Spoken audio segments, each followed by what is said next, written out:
welcome. Lovely to see you. Hello. Okay, so let me introduce Chevyrell from Chevyrell Stuff Podcast. She is a knitter, a crocheter, a DIYer, a dog mama, and many things. And I'm so excited to have you here. And cheers. Cheers. Thank you for having me. Yes. So I don't know. I feel really honored to have you here because I am an OG myself. I've been watching your podcast from the very beginning, and it's really cool to be hanging out this Sunday. Thanks for finding me cool enough to interview. Really. All right. So I don't know if I was missing anything in your introduction. Are you other things besides a knitter, crocheter, DIYer? I make all the things. Yeah, you're right. That's pretty much it. I'm Chevyrell on all the places. Chevyrell Stuff Podcast. I knit, crochet. I do all things fiber, basically, except weaving. That's my one attempt at weaving. It didn't. Yeah. One day maybe. That's okay. That's why it hangs there. I'm like, yeah, it can look pretty while it's sitting there. Very nice. And tell us, where are you located? Where do you live? What's the landscape like? You're in Indiana, right? Yep, I'm in Indiana, which is considered the Midwest in the States. We're about 3 hours east, maybe a little southeast, east of Chicago. Okay. So for those of you who are outside of the States and need a reference point, lots of corn here in Indiana. We are mostly known for corn. So there's lots of fields. We also have beans. I grew up in Ohio. Yeah. And same thing, corn and beans. So lots of fields, no mountains or anything, lots of lakes. Oh, nice. That's really nice. Here in Spain, we don't, I mean, I could be wrong, but I don't know any lakes here in Spain, and I feel like that's sad. I would like to go to a lake. Yeah, a lot of people who live on the coast go to the ocean for the weekend or whatnot, and here we go to the lakes. Very nice. Like it's a bit, like you're bougie if you have a house on the lake. Yeah. Okay, I get that. Very nice. I've never been to well, I was in Chicago once to go to Lollapalooza, like many years ago. Ooh, nice. I had a friend who went. My best friend lives there. Oh, nice. Yeah, it's a cool city. I've heard a lot of really good things. I mean, we went to the festival and we didn't really do much else in the city. But very cool. So I don't really know Ohio or Indiana or any of that. So it's interesting for you to tell me. It is boring. Hold on, my dog has just decided to join us and he's opened the door. So let me just close that door. Nice. And is Ditto with you? I think I heard him walking around before. Yeah, you might hear nails. I'm in the stuff room currently, which if you watch the puppy, which if you watch my podcast, you'll know Ditto. And we have a gate to the stuff room. So he's only allowed in if the gate's open, and it is not open currently, but you might hear his nails on the floor. He is our pit bull. We call him a pocket pit because he only weighs like 50 pounds. He's beautiful. He's little. And he's a puppy, right? He's pretty young. He's 3, acts like a puppy. He's a pain in the you-know-what. He's getting trained though, so cross your fingers. He has a little more manners. Very good. Shortly. Very good. My puppy, he's not a puppy. He is now 8 years old, but he acts like a child. So they never really get out of that. If it's a personality, he's going to be a puppy forever. Yeah, it is. Oh. Let's just hope we can get him to listen to us a little better, and then it'll be much nicer. Very nice. He's a handful. But it's nice. It's so nice to have a friend to hang out with, and to have a furry friend who takes you on walks. And I'm a huge animal lover, so I have had lots of pets in my life. I don't really think there's an animal that I don't like. There's animals I wouldn't own, but there are animals that I don't like. Yeah. I love them all, even the creepy crawly ones. Very nice. Very nice. I love your little toads that you have from Australia. Where are they from? Those Yeah, little Australia, persons? cane toads, Very which we have them here in the States as well. My uncle lives in Florida, and he's like, we have cane toads in Florida. And I was like, no, I didn't know that. But not like Australia. They were introduced way back when to fight off this like bug in a field. So they brought them over, I want to say from Hawaii, but I could be wrong. And they not only did not eat the bug out of the field, but they multiplied like crazy. So now they've just introduced another nuisance. I feel like I was imagining that was where that story was going to go, because that's what happens when you try to like play with nature in that way, and you're like, yeah, right? I'm smarter than nature. I'm going to do this, and no. Yes. So the cane toads I have, for those of you who don't know, are like little leather purses that they've petrified the little toad. I'll put a little picture here so that people can. Okay, yes. That's Bruce and Brunhilde. Yeah, Bruce and Brunhilde. What wonderful names. They're sitting right over there. They just chill out in the stuff room. Very nice. I love your stuff room. So maybe you could tell us a little bit about that, because you have this space in your house where you keep all of the things from like your family, like heirlooms and just like fun, wonderful, beautiful things with stories. Yeah? Yes. I love those places where like you go in and you don't know where to look. Like there's so much stuff visually that it just makes you happy, and you feel like even if you spent some time and left, you wouldn't see all the things. And that was sort of my idea for the stuff room, which it's just the front room of my house. I mean, it would be, I don't know how all homes are, but here we had, like growing up, we had a family room or a den, and then we had a living room. And the living room was the room that, no one sat in unless there was company there. That's sort of what this room is, but I've turned it into my stuff room, and it's where I record, and all my family heirlooms are. It's where my yarn stash is. I have my grandma's teacups and my grandma's table from like the 1800s. Same with the rocking chair I'm sitting in. So some things that I've gotten from antique stores. It's just all the eclectic. There's just a bunch of stuff to look at, and it makes me happy to just be in here with all my stuff. So that's why I call it my stuff room. Absolutely. And I feel like it's probably really inspiring too when you go in there and you see things that maybe were made in the 1800s, or things that come from another place, and you probably get ideas when you're crafting. Yes. Very nice. Very cool. I see art basically in everything. So the stuff room is also very fluid.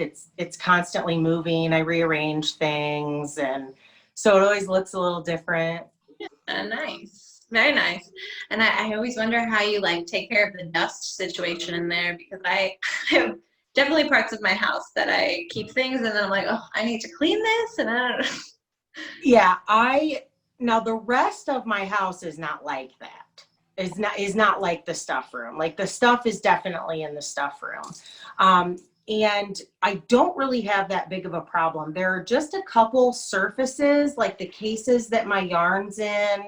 This table right here is pretty much the only thing that really gets dusty. And then I just go around with a little Swiffer every once in a while and vacuum. That's pretty much all there is. Now, out in other areas of the house, I feel like it gets more dust, which is weird, but we have a small-ish house. So I don't know, it's 1,700 square feet. I know other people live in smaller houses, but That doesn't I don't understand what that even means. Because 1,700 square feet? Yeah, I don't know. Here in Spain, like whenever I've like rented an apartment, it's been here in Spain, and they talk in like meters. So when you say that number, I'm like, I don't know. I guess it's big. I imagine it's big because in the States, houses are bigger than they are here in Europe in general. Yeah, and I don't have any idea. I don't understand why We have to be different, I guess. Americans always having to be extra. I think so, but in England it's interesting because they use like both. They talk in feet and meters and pounds and kilos, and I've heard mixes from them. Temperature always goofs me up too. Fahrenheit and Celsius. I don't know. I don't know. Is that hot? So, is that yes. cold? I don't know. Yeah. I forgot to say, grab your drink because we're here with Chevyrell. I'm gonna fill this. I've got this funky mug that I got at a secondhand shop, but it's actually like doesn't hold a lot of liquid, so I have to refill. I love it though. I have all like lizards on it. I love all hand pottery. I don't know. I mean, I feel like it could be hand pottery. It's got like I don't know. Yeah, it looks that way anyway. So my drink is a hodgepodge because it is tequila with a little simple syrup and lemon juice and a LaCroix passion fruit. We don't tastes just fine. That's really good. We don't have LaCroix here either. I've had it once, I think, in the States, and I was like, wow, this is fizzy and delicious. Do you have any sparkling water? Yes, and actually there is a special drink here is called Tinto de Verano, which is when you take red wine and you take sparkling, lemony, this sparkling water with lemon flavor in it. And so you mix the red wine with the sparkling lemony flavor.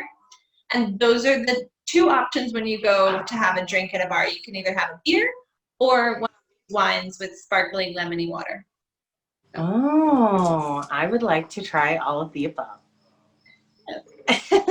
Well, you need to come to Spain soon. We're gonna, hopefully when all of this pandemic craziness is over, we'll have lots of festivals and fairs.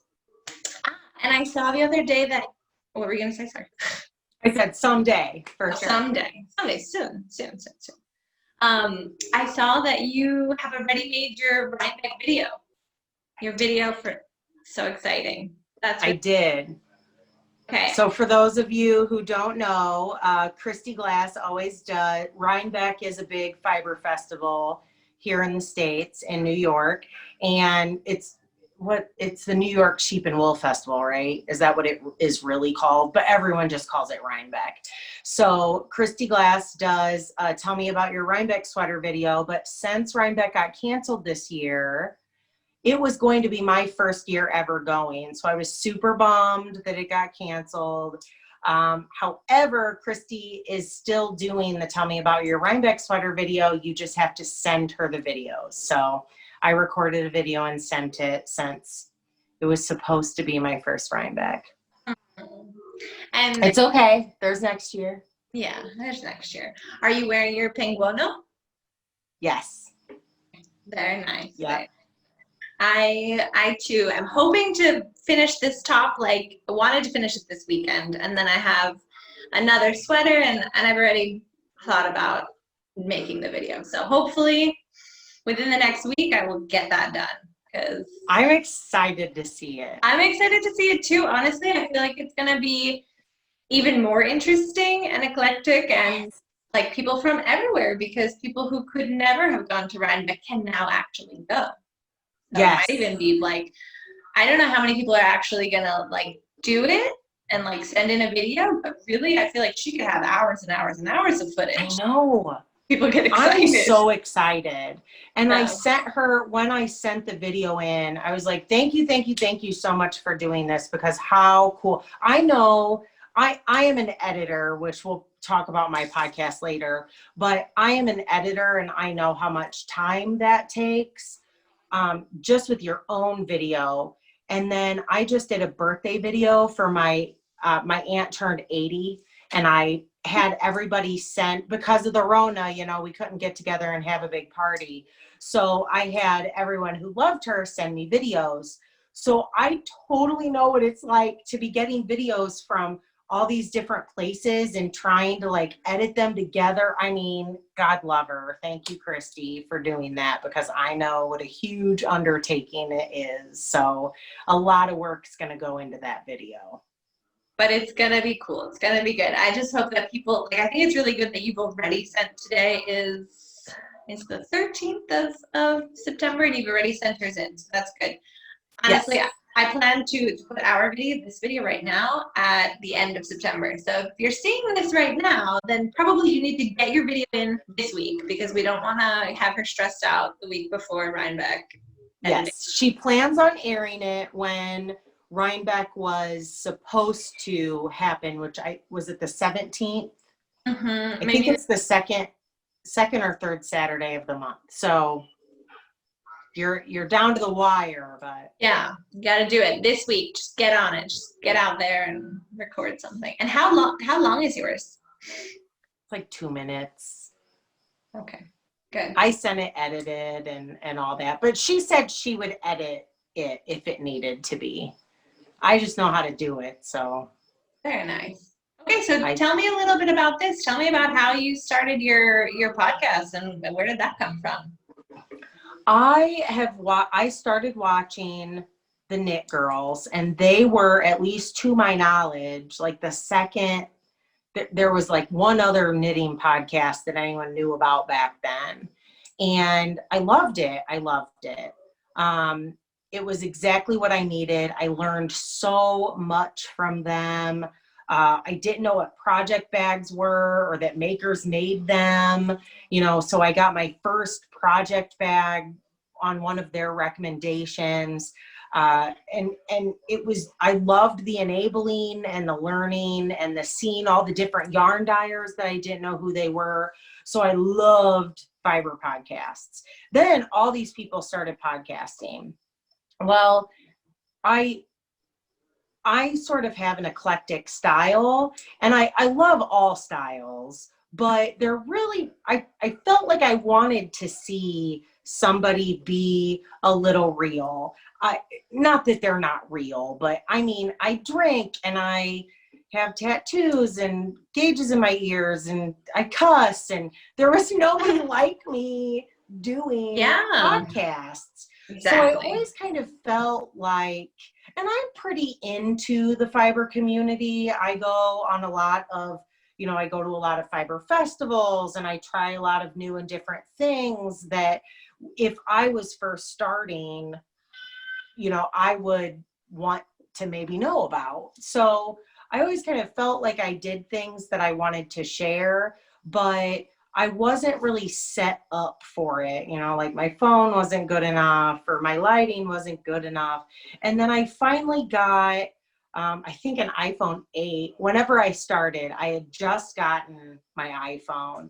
And I also was a little picky in editing. So I was like, come on, I'm kind of like fast paced. So when there were big long pauses or the ums, buts, so's, I cut all that out of mine. Yeah. Only because I'm like, come on. Like when I'm watching other people, which I love them. I'm not, no discrimination, no hate. But I was just like, what if somebody cut all that stuff out?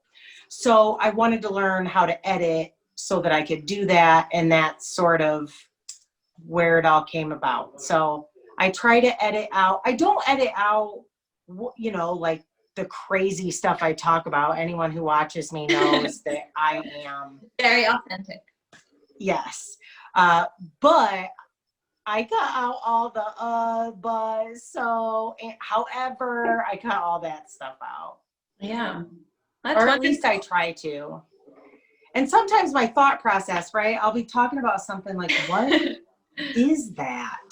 I cut out that block of time where I'm trying to think of something, unless it works comedically. I try to make people laugh. I like an upbeat, fun. Absolutely. I feel like I really enjoy your podcast because of that, because you're funny, you're entertaining, you've got all, I don't know. And like you said, you've got your stuff room in the back. It's always changing. There's always so many things to look at, and it's a fun time to hang out with you and watch your podcast. And that's really nice. I feel like there are a lot of people in the podcasting community who are making videos, and everyone has like their own little spin on it. And yeah, sometimes you want like chill and calm, and I yeah. watch those too. Oh yeah. But every once in a while you want a different flavor. So, and this is kind of me all the time. I mean, I'm not always on. I chill and watch movies and nap. I'm a huge napper. I love naps. But I like funny. I like fun. I feel like some people take things too seriously. Maybe that's what it is. Like, you're gonna have mistakes in knitting. You're gonna have blunders, and you're gonna have, mess ups, and just roll with it. It's fun. It's not a big deal. When I first started, the thought of ripping something out was atrocious to me, and now it's no big deal. Like, you rip it out, you redo it, whatever. So Exactly. We love to knit, so therefore no problem that we're gonna yeah. re-knit it. I'm the same way. I could never go back on my knitting, but now I've knit this top, like the top of it, I knit it like 3 times. And now I just had to undo all of the lattice work and start it again. And I'm like, okay, that's fine. Yeah, that's okay. And I just remember when I first started knitting, when I first started watching knitting podcasts, it sort of was like, okay, this happens to other people too. Like, I might be new, but even now, somebody like me who has knit for years, and I can pretty much, do all the things.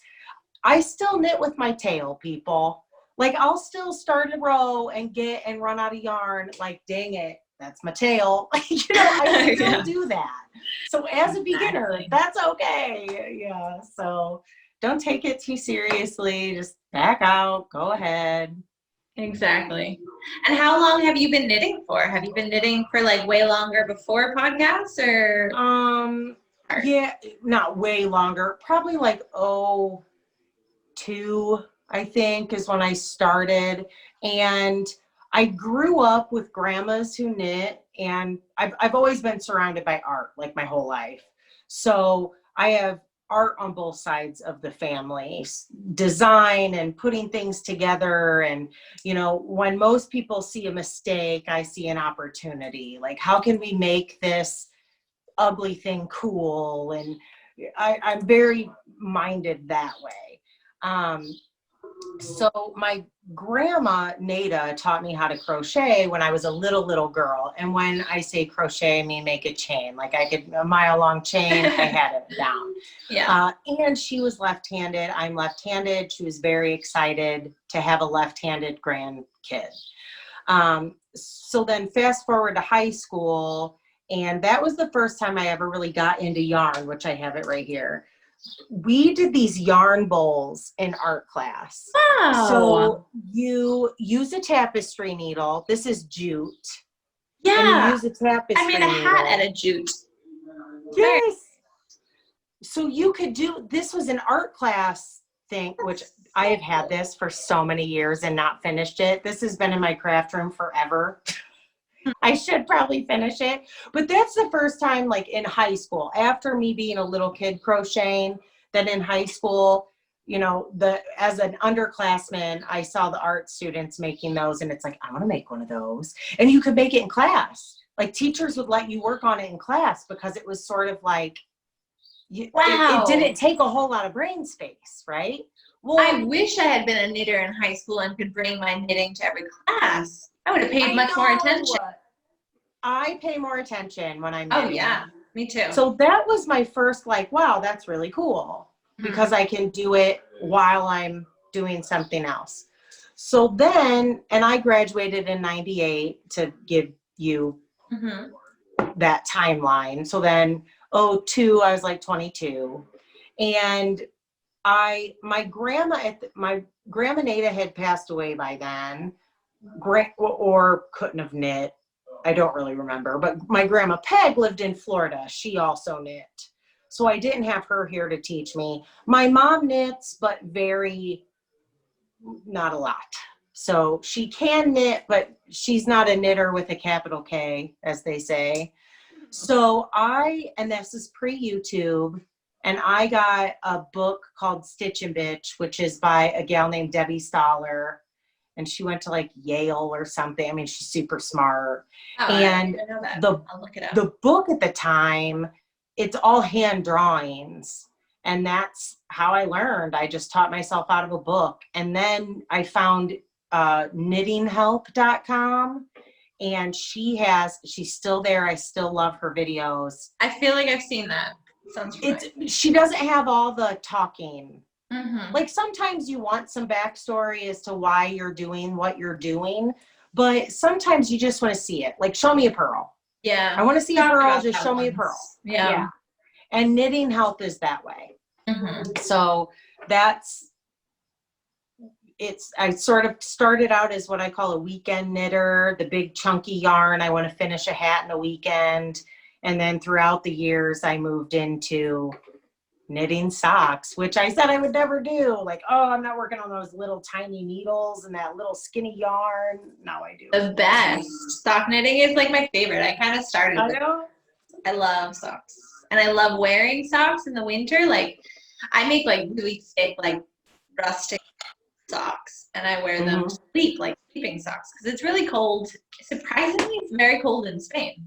Like, I've been colder here than I've ever been in New York, because like the houses don't have really good heating. It's like prepared for summer, you know? Oh, so interesting. The wool socks are super important. Like, there are nights where I'll even sleep with a wool hat on because it's cold.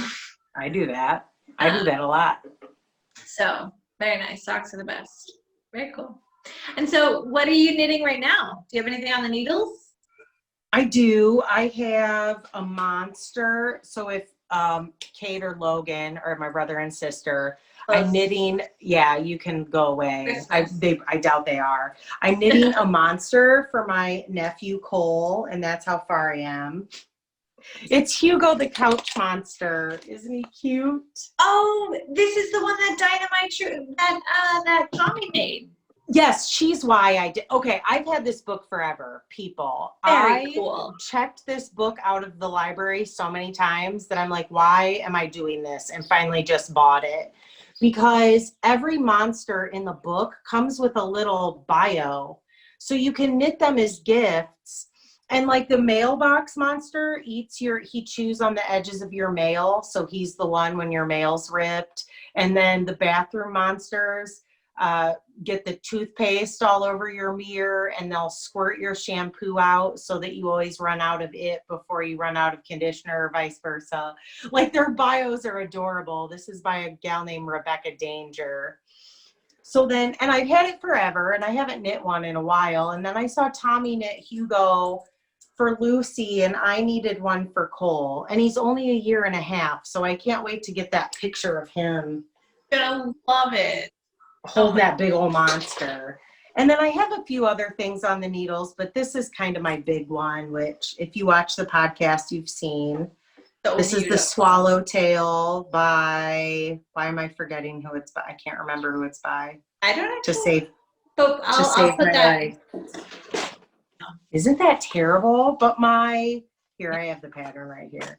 Jamie Huffman. And the yarn is by Arctic Crafts, Benta, and she is in Norway. No, she's kind of far away from me, but kind of close. Closer. She's on your side of the pond anyway.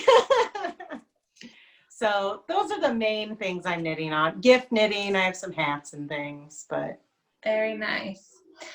And one question that I like to ask people, out of all of your projects, is there any project that you feel the most proud of, or something that brings you the most joy and pride? Two, probably. My Even Star is one of them. This is a pie shawl that you won't be able to see totally. Wow. But it has like 3,000 beads. It was a big, big deal. And I use it, I dress up. I'll use it dress up sometimes. And then I use it as a tablecloth a lot too. I was going to say, it's actually a perfect tablecloth. Yeah, because it's round, pie shawl. And then my other one is my sheep to sweater, which is this guy. Oh, yeah. So we went to a farm. This is Rambouillet. We went to a farm. I split a fleece with a friend. We sent it to the mill to be processed. So I did not process it, but it came back. I spun it. I had it dyed, and then I knit it into a sweater. So this wool is from Hicksville, Ohio, a Rambouillet farm in Hicksville, Ohio. Yeah, and then I Hicksville think in the New York. mill. Sorry. Huh? We have a Hicksville in New York. Oh, well, I bet it's probably there's one of those things they're everywhere, Springfield. right? Yeah. So the sheep were from Hicksville, Ohio. We sent it to a mill, I think it was in California, to be processed. And then I sent it to, I think, Nashville to be dyed after I spun it. And then it came back. It's one of these ribbons. Actually, the Even Star and that is, it got first and second. I think the Even Star got first and that got second. I can't remember. Okay, so the Even Star, is that a pattern? Who's that by? I can't remember. They have lots of pie shawls though, and is I want it to Jared say Flood? no. I don't know why I was thinking that. There's a series of pie shawls in it. This was like kind of back. It's an older pattern, and once I get something in my head, I'm like, I'm going to do it and I'm going to make it happen and I'm going to do whatever I have to do to learn it. So that was kind of what that was. I mean, I'm usually a go big or go home person. You want to learn lace? Let's knit the hardest lace thing I can find. So that's kind of what that was. So lace weight, it was. Finish that, you're just like, I can do anything now. Really? Yeah. Yeah. And that's kind of what do I do now? And that's when the sheep to sweater thing came. I don't really have any big things on the horizon. I mean, I obviously don't know how to do everything, but really the only thing that I feel like I've never done is steek a sweater. And yeah, and I'm not scared of that. Like, I'm not scared of cutting my knitting. And I think that's probably why I've never done it. Like, I'm not scared of that. I know I can do it. I would have total fun cutting my yarn, cutting my sweater, but there just hasn't been anything that I've really felt the need to do it on, I guess. I don't know. The first time I did a steek, I was doing a test knit for Maria of Ninja Chickens, and she did the cape. And yes, I love that cape. It's amazing. But the entire time I was knitting it, I was like, I'm going to have to cut this. I'm going to have to cut this. Oh my God, I can't believe I'm going to cut this. Like, I was stressed about it. But then it's fine. Yeah. It's fine. No problem. I teach, I mean, because people know that I knit, so I have taught people, certain things. The most recent one was my best friend's grandma knit all the grandkids' stockings forever, and her mom did it before her. So this is dating back to the 50s, which you'll hear about on the podcast soon because I'm using the same pattern to knit Cole his stocking this year. Oh, good. So Grandma Julie is having some just age, can't see her stitches and things. So the granddaughter-in-law, who is an art teacher, has taken on that role in the family to knit all the kids' stockings. And she was having issues turning the heel. Like, she got to that point and didn't know how to turn the heel or do the gusset. So I went to her house and was helping her. And you forget, or I forget as a pretty experienced knitter, that fear of dropping a stitch. Like, oh my God, what do I do? Like, I drop a stitch and can totally fit. And I told her, I was like, I can rip these out and pull the yarn out and pick it up and keep going. And she was like, no. It's hard to go back to that, fear. So I kind of equate that a little bit to cutting the yarn too, right? Like that fear of, so I just don't have that anymore, I guess. Yeah, it's funny because as you go advancing in your craft, you kind of forget about what it was like. I feel that way when I think about speaking Spanish, because now I feel like I can speak Spanish and not even think about it. But I remember that there was a point where I could not understand anything. And I was like, I'm never going to understand these people. How am I going to do this? Like, this is impossible. And then kind of you just keep getting it, and then you don't remember what it's like when you couldn't do that. And I feel like knitting is also like a language, you know? You learn how to speak. Oh, yeah. I like a puzzle. Mm-hmm. I think that's one of the reasons I like knitting is because when you're reading a pattern, it is like figuring out a puzzle. And I like that. Mm-hmm. So not everyone likes that. I like that. Is there any technique that you like dread doing? Like something that you see in a pattern, you're like, oh gosh, I don't want to have to do that, whatever. No, there are techniques that I just don't like visually, so I don't often pick. Like interlock, for example, is a fun technique to do, but there just really aren't a whole lot of patterns that I find that I want on entrelock. I think I said it wrong the first time. Entrelock. I feel like I've seen it. But I don't know. It looks really cool. It's like this grid thing. It's really fun to knit. It's a super fun technique to try. And when I did it, I made a cute headband and I did like a little purse. And, you know, so now I've done it, but there really aren't any patterns that have it in where, you know, I don't want an entrelock sweater. I've already made the headband, you know. So I don't really dread anything. I just maybe not want the finished product. Okay. And that just made me think, have you ever designed anything or have you ever knit something from your head? Like, I mean, I guess you've designed maybe a headband, or did you use that from a pattern? Like, I don't know. I've made things up. I don't think that I've ever designed anything from scratch. Not that I remember. Oh, well, no, Olive's little socks. That's true. Olive socks. That's probably the only thing that I've done. Okay. Olive was my 3-legged pug and she would slip on our hard floor. So I made her little socks with sticky things on the bottom. I am a pattern follower. There are a lot of people who don't like following patterns and they like to make it up as they go. I like following a pattern. I do now change.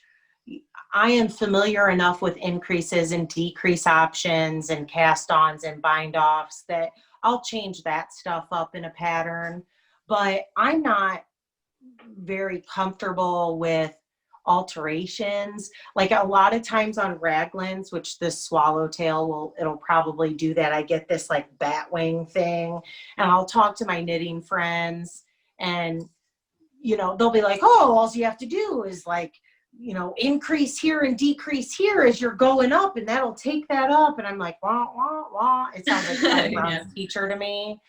Yeah. So I just roll with it. But I don't dread doing anything and I can make light alterations. Okay. But nice.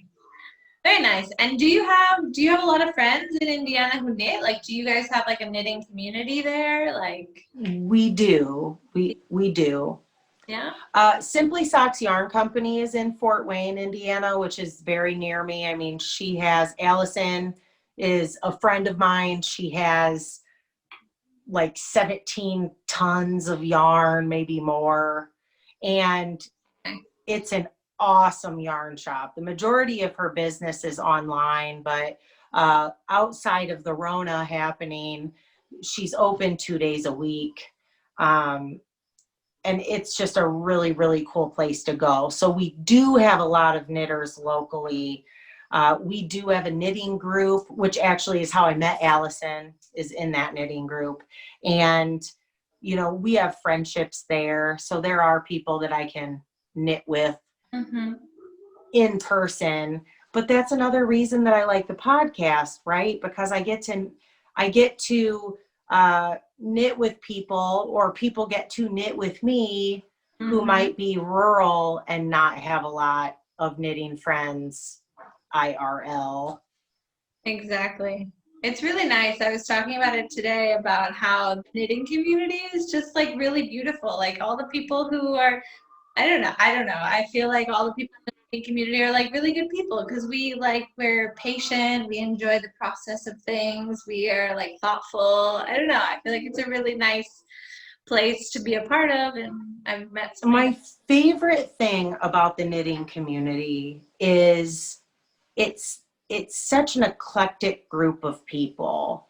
I mean, it's so diverse, and to think that sticks and string brings that together, you know, like I have the gal who taught me how to spin is in her 80s, and I love her and consider her a dear friend, you know, and I guarantee you she is probably not friends with anyone else who likes to use colorful language, drinks as much as I do, has tattoos, you know, like we're just, it brings all these different groups of people together to be friends with this one common thing. So it's really cool. It is really cool. It's really nice. And I feel like, I don't know, I've seen you go through your podcast and a lot of things happened in the past year, like your poor little Olive and things like that. And I feel like the community was like there, like, you know, people were. Oh my gosh, yes. People are awesome. People are seriously awesome.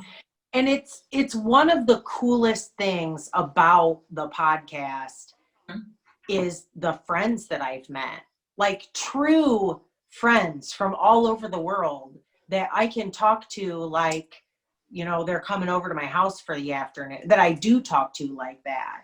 So that has just been really, really cool. It's like my knitting group has expanded, you know. Across the world, people in Australia, people in Norway, people everywhere. Totally, totally. And I would have never in a million years thought that that would happen. I just, you know, I thought that I might record and share my stuff and my mom would watch or, you know, whatever. So, you know, the fact that I've met all these awesome people, talented people, oh my gosh, that I've helped new people. I love enabling. Oh yeah. Oh yeah. And I think that that's important because I've been talking to people recently, maybe who don't knit or something, and like to share my excitement with them and maybe hopefully get some new knitters in the community sounds great. And I think when you first start knitting, maybe you don't realize the world of Ravelry that exists, or a podcast or a project bag. They think it's all old grandmas. Yeah. I mean, there is still that stereotype with knitting. I mean, look, there are so many, and to me, I feel like younger, we're all like my age-ish, you know, like I don't see our craft as old grandmas, but at the same time, I love, obviously, the stuff room. I love history, and I love keeping those things alive. And the fact that we've put a different spin on it, right? Oh my God, when skinny jeans came back, I'm like, seriously, we're doing this again? High waist mom jeans? Are you kidding me? Yeah. Like that was so ugly. Why are we doing it again? But they've made it like this. They put this cool spin on it, and it's cool again. You know, I feel like knitting's a little the same way. Absolutely. That stocking pattern, for example, came out of, it was a Bernat or Bernay, I don't know how they say it, Bernat pattern from the 50s. And Emily's like, I don't even understand this. Grandma Julie rewrote it, but it doesn't really like flow. Like, I don't really know what I'm reading. And it's like, well, they wrote patterns a lot different back then, like vintage patterns. Yeah. I mean, they cram it all together in like one column. It's just like a recipe, kind of. Yeah. So it's sort of cool to see how we have morphed it into something a little more understandable, maybe. You know, we've spaced it out. We have all these new things like Magic Loop. Oh yeah. You know, they didn't have that then. So it's like we're taking this awesome thing from history and making it even cooler. It's just awesome. Makes me happy. It makes me happy too. I'm so happy to be a knitter and a fiber. And yeah. Very nice. I think it's cool to be a knitter when it's for instance, I was getting my hair done. This has been months ago, obviously pre-Rona. And I was under the dryer, and I am not kidding you.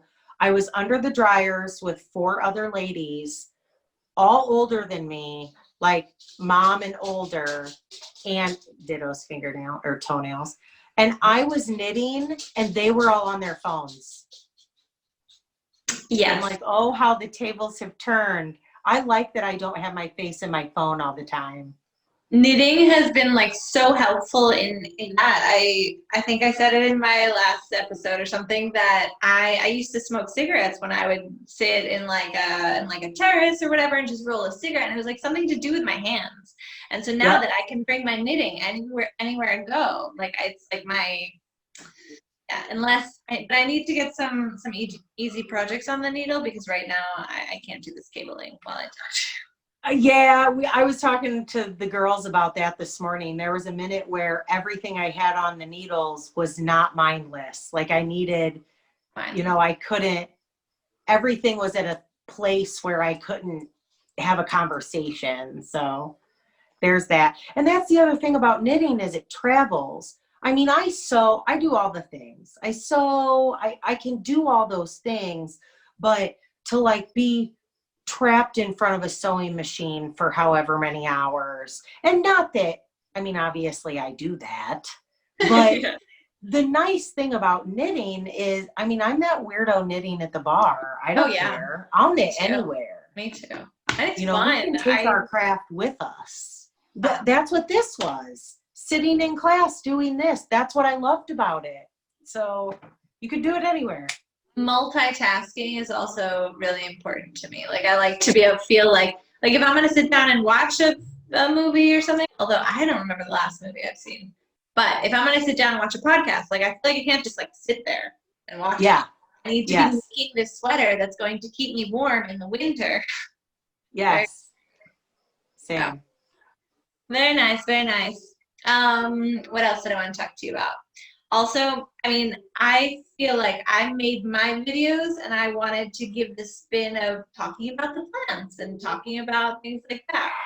I think is fun because, I mean, that's just what I love. So the 2 things that I love, and I found that there's a lot of people who also appreciate the plants and things like that. So I wanted to ask you if you had any favorite plants or anything that comes to mind. I'm a succulent girl for sure. Okay. I'm a succulent girl. I kill things. Okay. Like my mom gave me a start of a Christmas cactus that's over there right now, and it is not happy. I don't know what I'm doing to it, but she's mad at me. But I have, succulents. I have my little aloe that Mama Jean, for those of you who are viewers. Oh, very nice. And my ponytail palms right here. Beautiful. All the plants I have are low maintenance. That's good. That's good. Yeah. I love succulents. Yeah. I also, all of my plants, I try to take good care of them, but I don't know. I feel like whenever they're in a pot, they're not as happy as they are in the wild anyway. So. Sure. In the ground. Mama Jean has a great green thumb. She can grow all sorts of stuff, but really the only thing I can keep alive is succulents. Very nice. And that also leads into the stones and the rocks and what you were doing with the soldering, which is really exciting. Yes. You're going to be doing more? I will. I have stuff started and prepped. It's just been so busy. I haven't been able to get out to my shop. There again, that's a little bit like being tied to the sewing machine. So, you're like tied. I need an allocated day or time slot that I can go out and do that. And it's hard. No. Yeah. So I have examples here. So those are my stitch markers that I've done. These are actually ones that were not up to par for me to sell because I'm pretty picky about what I sell. That's an amethyst chunk and it's like busted off funny. So I don't have anything in the shop, but it's all quartz and amethyst mainly because that's what I can get the little ones of. But I have crystals all over the place. They're in plants and in my project bags, and Very they're nice. kind of all over. Do you have a favorite or one that you've been thinking about a lot recently? I am in February. I'm a February baby, which my birthstone is amethyst, and it is sort of my favorite. It's the one I use the most for healing purposes. If I have a headache, that's what I use. I put some peppermint oil, and then I put an amethyst on my forehead and just lay there with my eyes closed. So that's the one I use the most. I hold different ones for like meditation and things, and some of them, some of my crystals are with my tarot decks that they live with them. They're kind of all over the place, but my amethyst is the one that I use the most. Beautiful. I love amethyst. Okay, and you just mentioned your tarot deck, which was also something I wanted to talk about because I like all of the woo-woo things and the Yeah. So I actually don't have a tarot deck, which makes me kind of sad, and I feel like I need to get one in my life. But I do have the app on my phone, which I sometimes do that. But do you work with, like, what is your practice with that? Do you work with that like daily, or maybe just whenever you're feeling called to it? Yes and no. I will draw a daily card for myself mostly. And then I have a select group of people who will ask me to draw for them. And I love drawing for other people. But for the most part, I just draw for myself. And I have multiple decks. So there's different decks for different things. Different decks kind of give you, there's some light decks and shadow decks depending on what answer you're looking for or what guidance you're looking to have. But my all day, everyday deck is my Rider-Waite-Smith deck, the Pamela Coleman edition. And that was from my friend Zira, and it just kind of wanted to be my deck. So I actually have it right here. For you, Chevas, will you draw one card? Yeah. Kind of excited and / nervous. So what are we drawing for? That's a question. I was going to ask you if you need to. Do you have to have a question, or can it just be like? My daily card, I ask, what do I need to be mindful of today? What should I be mindful of today? Love that. So we'll draw it for all of us. How's that? Because I have not drawn a card. So what should we be mindful of? Now this is a future. This is a future draw. So whatever today is in the future, what do you need to be mindful of when you are watching this? Oh, the Empress. Really? Badass bitch right there. That's what that is. She's the mother. She is there it could be, she's supposed to be pregnant, or so they say, but she is, like kind of channel your inner goddess. That's what that is. She's the mom. She's the mother. Whether you're mothering someone else, whether you need mothering, maybe there's a mother in your life that you need to pay a little attention to today. Maybe you need to mother, like maybe there's a situation that's happening where you need to let your mama bear out. That's what that is. The Empress. Wow. Or maybe it's just that goddess factor. That is beautiful.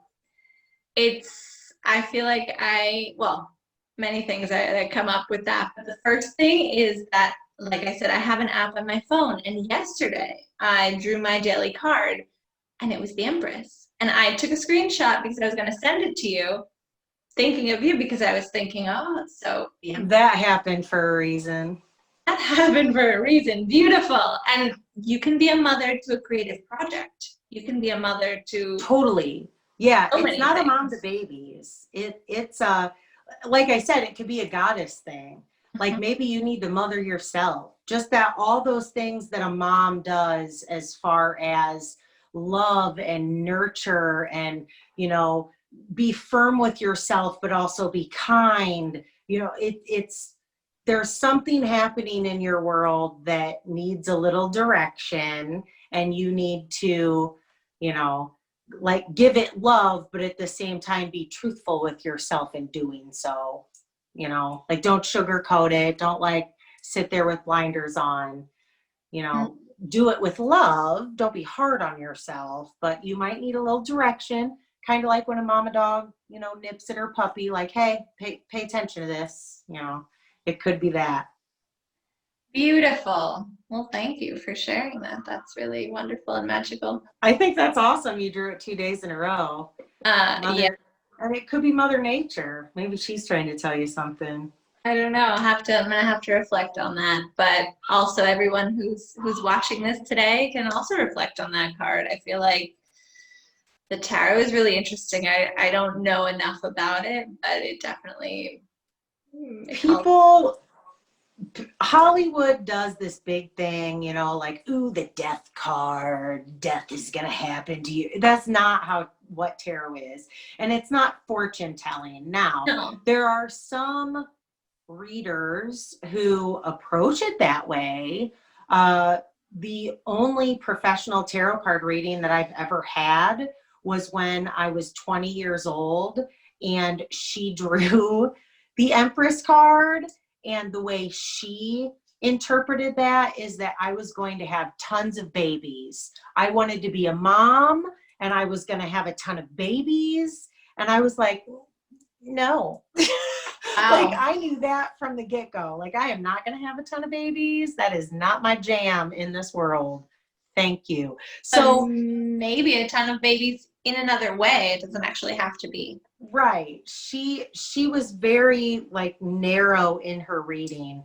And there are some readers who try to approach it from, like, maybe a psychic realm.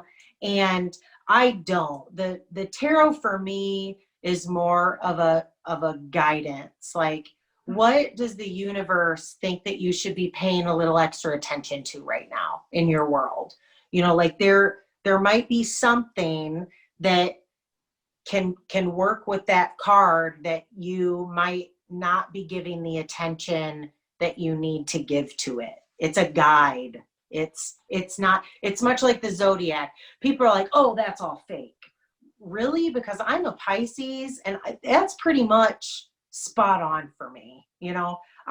Pisces are very creative, very dreamy. They're into the mystic, and we're very spontaneous, and we feel things really hard. A lot of us are empaths. Actors is a profession. We can go there. So while it's not 100%, written in stone, it'd be pretty hard pressed. Like, of all the things, Pisces fits me the best, So it's a loose leaf guide. It's flowy, it's fluid. Like, not everything is so rigid and etched in stone, You have to read between the lines and see what works for you. So tarot is not scary. Lots of people think that. It makes me sad.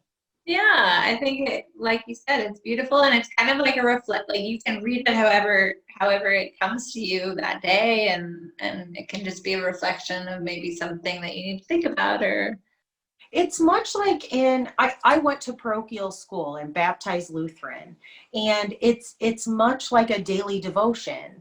You read a Bible verse and you're like, what should I reflect on today? It's much the same to me, just a little different. It's not the Bible. It's, a life lesson, like, pay attention to this little thing that is over here that you're ignoring, that maybe you should focus on a little bit. Mm-hmm. And then with the knitting, we have all the time for reflecting. If we don't, but sometimes I really do like to sit out in nature or at a park or even in my house and just knit in silence. I get it's hard for me because I'm always like, oh, maybe I could be listening to this podcast, or I could be listening to this audiobook or whatever. But slow down. And that might be a card. Yeah. The Four of Cups. That's what that would be. Wow. Slow down. Okay. It's like a dude sitting under a tree, like looking up into the sky. Now, sometimes that's boredom. Like you might be bored in this situation, depending on what the question is from the person getting the reading. But, like, what's my message? Like, you're either really bored or maybe you need to be bored. Shut it off for a minute. Quiet your mind. So. Very cool. Very cool. All right. So this has been lovely. I know, we've had so much fun. Really nice. Another thing I always like to ask people or give them space to talk about, maybe some person that you're admiring or someone who's doing something cool that you want to give a recommendation of here. It doesn't have to be in the fiber world, but it could be, someone who you want to recommend. Sure. Gosh, there are so many makers. I've really been having, in the fiber world, I've really been having fun. Aquila DeHaan, she has a podcast, a Lefty Knitter podcast. She just got a sock machine and she's been doing great at, kind of the learning process of it, getting it and kind of, fighting with it a little bit. And I kicked the camera. Sorry. She made a whole sock from beginning to end, toe, heel, cuff. Because so often with sock machines, you just see people knit tubes and then they put in the toes and heels. But she's like, I'm going to learn how to make this whole sock. So it's been fun to watch her journey on that. Paige the Framer has been, I talked about her on one of my episodes. She has Frame and Fiber in New Jersey, and it's a framing / yarn shop. Well, she's been doing this whole series where she's been showing some of her customers pieces that they've sent her to frame. And that is so cool because it's this like whole other form of art, and you kind of see the inside, the back end of her cutting the mats and all that stuff. So that's been a lot of fun. Nice. Just to see, different sort of things that I haven't done. I would love to own a sock machine one day. Wow. They're a little pricey. Are they? I don't even really know what that even looks like. So I'm going to have to check out her podcast. Yeah, it's a lot of fun. Though that's top of mind awareness. That's what I've been paying attention to here lately. It's been kind of fun to follow along. Very nice. And what about following you? How can people find you? I'll put all your information down below, but Chevyrell Stuff podcast on YouTube, and I'm Chevyrell everywhere else. I'm Chevyrell on Instagram. I'm Chevyrell on Ravelry. I'm not very good at Ravelry. I'm still on there. I know there's some hubbub there, but I'm on it. There's a Chevyrell Stuff group podcast. Some people talk in there. I get my patterns from Ravelry, but I'm not really in the forums or anything. But I'm on there, Chevyrell, everywhere. Okay, and very nice. I don't know if there's anything else you want to leave in the hearts and minds of all the knitters hanging out, or crocheters, or whatever you're spinning, whatever you're doing. Anything else? Not really. Come say hi if you like crazy fun woo stuff. Come on over to the stuff room, hang out for a bit. You don't have to drink an adult beverage. I usually have one. No, you can have whatever you want. You can be there with your nice cup of tea, with your cup of coffee, whatever. Yeah. Whatever feels good, or your michelada, or your. Yes. Good. So come say hello. Thank you so much for having me. This is so much fun. I cannot wait to watch your interviews. Oh, okay. Well, this will be out when people are seeing this, it'll be the end of September, hopefully, if all goes well. But yeah, so thank you so much. It was such a pleasure, and happy knitting. All right. Bye, guys. Bye.